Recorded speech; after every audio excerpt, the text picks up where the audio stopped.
L'autre jour, BFM TV rapportait qu'un avion avait dû débarquer une vingtaine de passagers avant de décoller. Pourquoi? Parce qu'il était trop lourd.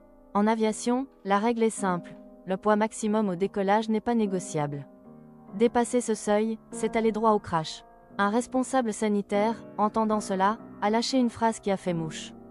J'adore l'aviation pour le respect strict des règles. Si ceci pouvait être appliqué partout, une entreprise qui produit pour 100 personnes et en emploie 1000, peut-elle décoller?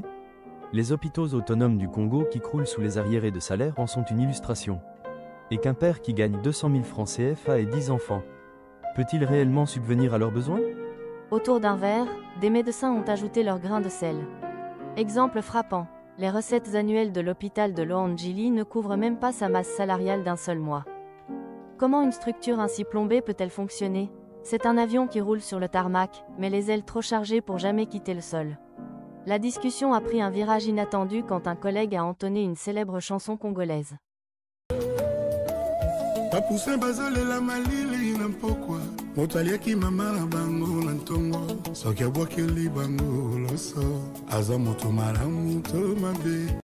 Traduction.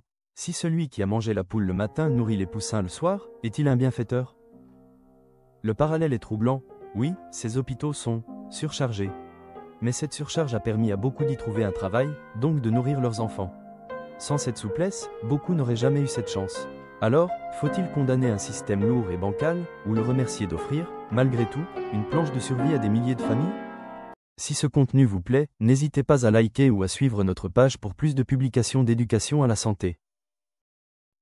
La vraie question. En un mot, nous sommes pris en étau entre la rigueur absolue des lois physiques et économiques, trop de poids égale pas de décollage. La souplesse humaine et sociale, accepter la surcharge pour partager un peu de pain, même si le vol est instable. Ce débat n'a rien d'abstrait. Il s'agit de la gouvernance de nos hôpitaux, de la gestion de nos familles, de l'avenir de nos institutions. Alors, que faisons-nous? Devons-nous faire comme en aviation et refuser toute surcharge, au risque de laisser beaucoup sur le tarmac? Ou continuer à voler trop lourd, au risque de finir par s'écraser? La leçon de l'avion est simple et brutale. On finit toujours par payer la surcharge. Reste à savoir si nous choisissons d'appliquer la rigueur avant le décollage, ou si nous attendons le crash pour comprendre que, dans la vie comme dans le ciel, il n'y a pas de miracle. Par 242 Santé.